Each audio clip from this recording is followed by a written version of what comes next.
Hi there. Long time no see. How's your English learning going? Oh, not too bad, but I feel like I could be doing more.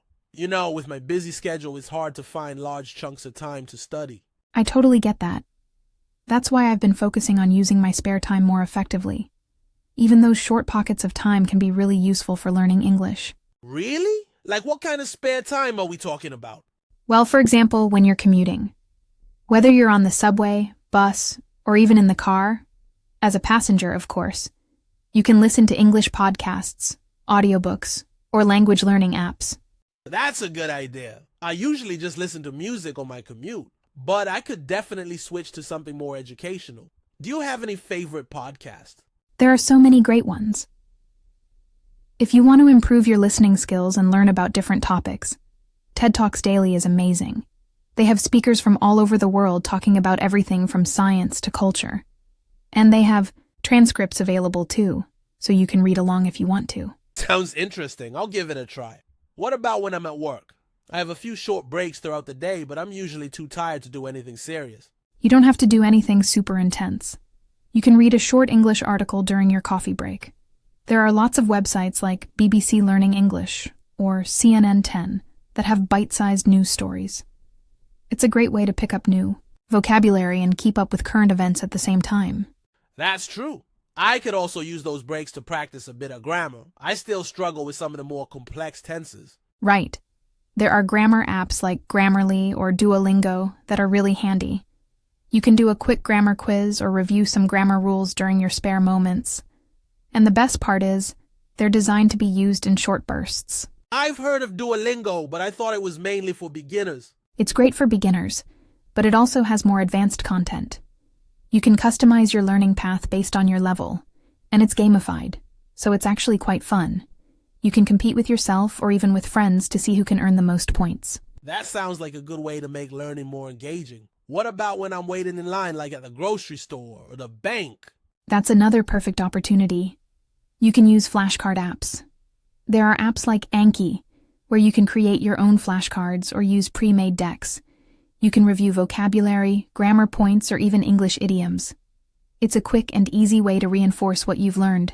I like that. I've always found flashcards helpful. I just never thought about using them on my phone.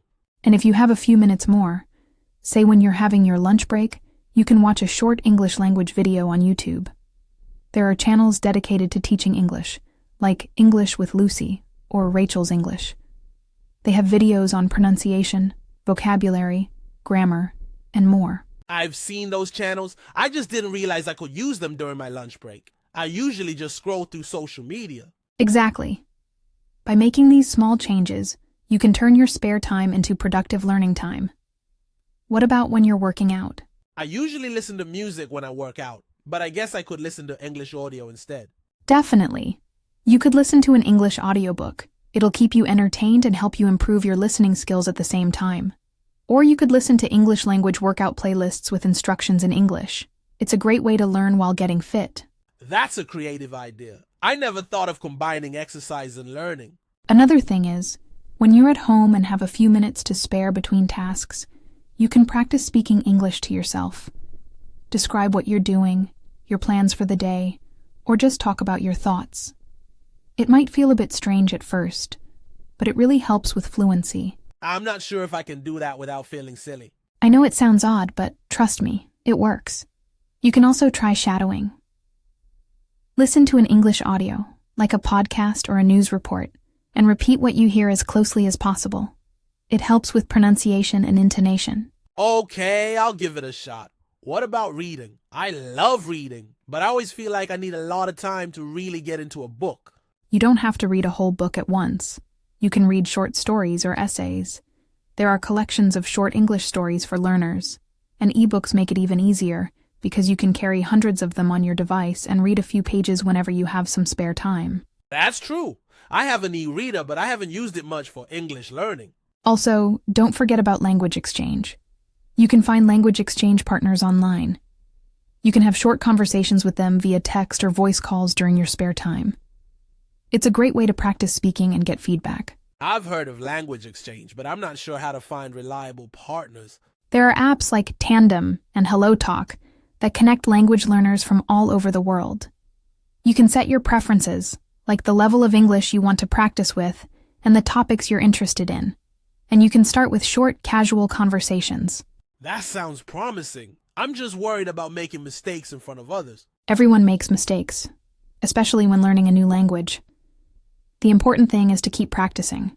And most language exchange partners are really friendly and understanding. They're learning too, so they'll appreciate the effort. You're right. I need to get over my fear of making mistakes. What about writing? How can I practice writing in my spare time? You can start a journal. Write a few sentences or paragraphs every day about your experiences, your feelings, or something you learned. It doesn't have to be perfect. And you can also participate in online writing challenges. There are websites that offer daily or weekly writing prompts. That's a good way to stay motivated. I also think it would be helpful to have someone correct my writing. Some language exchange partners might be willing to help with that. Or you can join online writing groups where members can review each other's work. And of course, there are writing correction services, although some of them might charge a fee. I'll look into those options. This is all really helpful. I never realized there were so many ways to learn English in my spare time. Exactly. The key is to be consistent. Even if you only spend 10 or 15 minutes a day, over time, it will make a big difference. I'm definitely going to start implementing these strategies. Do you have any tips for staying motivated? Set small, achievable goals. For example, aim to learn 5 new words a day or complete a certain number of grammar exercises in a week. And reward yourself when you reach those goals. It could be something as simple as treating yourself to a cup of coffee or watching an episode of your favorite show. That sounds like a good plan. I also think it would be helpful to track my progress. Absolutely.